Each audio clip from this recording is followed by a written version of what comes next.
मुझे नायब तहसीलदार की पोस्ट दी गई है यूपीपीसीएस के द्वारा। मैं जुनैद अहमद आईएएस से थोड़ा प्रभावित था। मुझे लगता था कि एक दिन मैं भी आईएएस बनूंगा। रात को जो है सो रहा था तो अचानक ही फ़ोन आया तो रात को नींद भी नहीं आई। फिर सफ़र चुनौती पर, क्योंकि स्टार्टिंग में कई साल तो रिजल्ट ही नहीं आया। दो भाई इसका ही फ़ोन आया था। हाँ, क्या वो मैं पास हो गया। मैं पब्लिक और प्रशासन के बीच में जो दूरियां है उसको कम करने का काम करूँगा। सबसे का लोकप्रिय न्यूज़ चैनल देख रहे हैं आप दर्शकों, मैं हूं आपके साथ सुहेल इदरीसी। दर्शकों, शेरकोट के मोहल्ला खुराड़ा में मौजूद हूं और मेरे साथ बातचीत करने के लिए यूपीपीसीएस का एग्ज़ाम क्लियर कर 109वीं रैंक हासिल करने वाले फरन जी हमारे साथ मौजूद है। उनसे जानते हैं किस तरह का उनका यह सफ़र रहा। भाई, सबसे पहले तो आपको बिजनौर क्राइम न्यूज़ की ओर से बहुत बहुत शुभकामनाएं। आपने इतना बड़ा मुकाम हासिल कर पूरे शेरकोट का नाम रोशन किया है। क्या कहेंगे, आज इतना बड़ा मुकाम हासिल किया है, किसको इसका श्रेय देना चाहेंगे? Thank you. रास्ते तो बहुत कठिन थे, लेकिन मेरे फादर, मदर और मेरी बहनें, मेरे दोस्त और स्पेसिफिकली मेरे इंस्टीट्यूशन जहाँ से मैंने पढ़ाई की थी, हज कमेटी ऑफ इंडिया हो गया, फिर उर्दू आईएएस एकेडमी हो गई, एएमयू हो गया और शिबली आरसी हो गया, तो उन्होंने बहुत मेरे साथ दिया है और हर फेज़ में, हर उसमें उन्होंने मेरे लिए अपनी ज़्यादा से ज़्यादा अवेलेबिलिटी दिखाई मुझे, तो वही मुझे सक्सेस के लिए लेकर गया है। ये कहाँ से ख्याल आया कि आपको जो है ये वाली जो है पढ़ाई करनी है? मुझे लगता था कि मैं अपना जो मेरे पोटेंशियल है उसको पब्लिक सर्विस में यूज़ कर सकता हूँ, तो उसके थ्रू मैं लगा। चीज़ें स्टार्टिंग में फेवर में नहीं थी, लेकिन वो वक्त के साथ चीज़ें फेवर में होते गई। किसी को देखकर भी आप जो है सोचते थे कि मुझे इसकी तरह बनना है? हाँ, मैं जुनैद अहमद आईएएस से थोड़ा प्रभावित था। मुझे लगता था कि एक दिन मैं भी आईएएस बनूंगा। तो अब आपने यूपीपीसीएस का एग्ज़ाम क्लियर कर दिया है और 109वीं रैंक आपने पूरे प्रदेश में हासिल की है। इसके अलावा आप यूपीएससी का भी एग्ज़ाम देकर आए हैं? नहीं, अभी फ़िलहाल मैं यूपीपीसीएस के साइकिल में था तो नहीं दे पाया, लेकिन अब इसके आगे चीज़ें यूपीएससी की तरफ ही जाएंगी। अच्छा, तो आप जब ये सेवा करेंगे तो किस चीज़ को ज़्यादा बढ़ावा देंगे? मैंने ये बात इंटरव्यू में भी कही थी यूपीपीसीएस के। मैं यही कहूँगा कि मैं पब्लिक और प्रशासन के बीच में जो दूरियां हैं उसको कम करने का काम करूँगा सबसे पहले।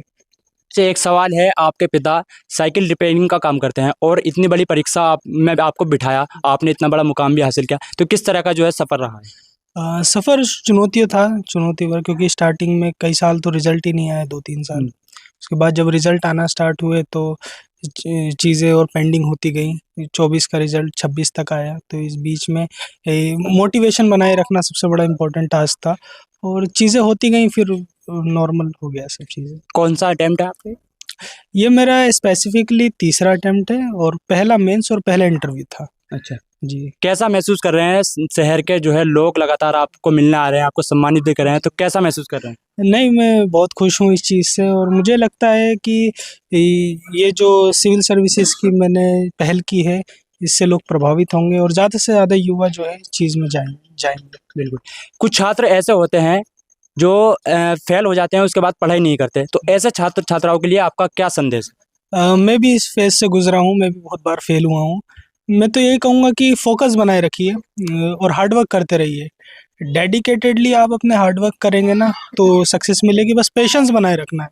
तो आपको काम करते जाना है, काम से पीछे नहीं हटना। जो टास्क है उसको कंप्लीट कीजिए, पेशेंस बनाए रखिए, चीज़ें फेवर में होगी एक दिन। यूपीपीसीएस का एग्ज़ाम आपने क्लियर किया, कौन सी पोस्ट आपको मिली है? मुझे नायब तहसीलदार की पोस्ट दी गई है यूपीपीसीएस के द्वारा। चलिए, बहुत बढ़िया। तो ये थे हमारे साथ फरजन जी, जिन्होंने बताया किस तरीके से इनकी जो है सफ़र की शुरुआत रही और सबसे बड़ा इसका जो श्रेय है वो इनके पिताजी हैं, क्योंकि वो साइकिल रिपेयरिंग का कार्य करते थे और अपने बेटे को इतनी अच्छी तरीके से पढ़ाया और आज उन्होंने इतना बड़ा मुकाम हासिल किया। एक सवाल उनसे भी करते हैं, आपका बेटा नायब तहसीलदार बन चुके हैं, कैसा महसूस कर रहे हैं आप? बहुत खुशी, फ़ख्र है जी, बहुत फ़ख्र है। तो क्या रिएक्शन था जब आपको पता चला कि बेटा नायब तहसीलदार बन गया? वाह, बहुत खुशी हो गई, इतनी खुशी हो गई कि पूछो मत। अच्छा। बहुत ज़्यादा। तो कहाँ आप वर्क करते हैं और कैसे आपको पता चला था कि बेटा जो है बन चुका है? नहीं भाई, इसका ही फ़ोन आया था। अच्छा। हाँ, क्या वो मैं पास हो गया। हाँ, मैं रात को जो है सो रहा था तो अचानक ही फ़ोन आया तो जो है मैं खुश हो गया। फिर रात को नींद भी नहीं आई फिर। यही सब। तो यूपीपीसीएस बड़ी परीक्षा है, प्रदेश में सबसे बड़ी होती है और आपका जो वर्क है उसको देखते हुए आपने किस तरीके से मेहनत की और इनको पढ़ाया? जी, बहुत मेहनत की हमने, बहुत मेहनत की हमने। इनको सबको पढ़ाया है कि जितना भी जो जिसको पढ़ना है पढ़ो। हाँ, हम पीछे नहीं हटने देंगे। कुछ माँ बाप हैं अपने बच्चों को नहीं पढ़ाते जब फेल हो जाते हैं उसके बाद, और आपने फिर भी जो है इन्होंने काफ़ी मेहनत की, इन्होंने बताया कई बार फेल भी हुए, लेकिन आज इन्होंने इतना बड़ा मुकाम हासिल किया। तो ऐसे जो अभिभावक माता पिता होते हैं जो अपने बच्चों को पढ़ाई से पीछे हटा देते हैं, उनके लिए क्या संदेश है आपका? नहीं नहीं, पढ़ाना चाहिए। एक बार फेल हो जाएगा फिर वापस जब पढ़ाना चाहिए, एक ना एक दिन पास होएगा जरूर, ऐसा कुछ नहीं है।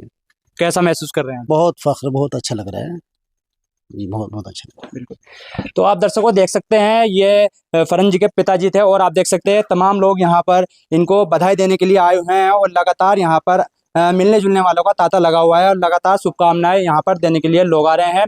मेरी बिजनौर क्राइम न्यूज़ की ओर से आप सभी जो छात्र छात्राएं मेरी वीडियोस देखते हैं उनसे अपील है, कोई भी फेल होने के बाद निराश ना हो, लगातार आप प्रयास करें, एक ना एक दिन आप इसी तरीके से मुकाम हासिल करेंगे। और ये भीड़ जो आप देख सकते हैं, ये यही सब लोग सम्मानित करने के लिए, इनसे मिलने के लिए यहाँ पर आए हैं, और अगला नंबर आपका भी हो सकता है। Bijnor crime news Sherkot.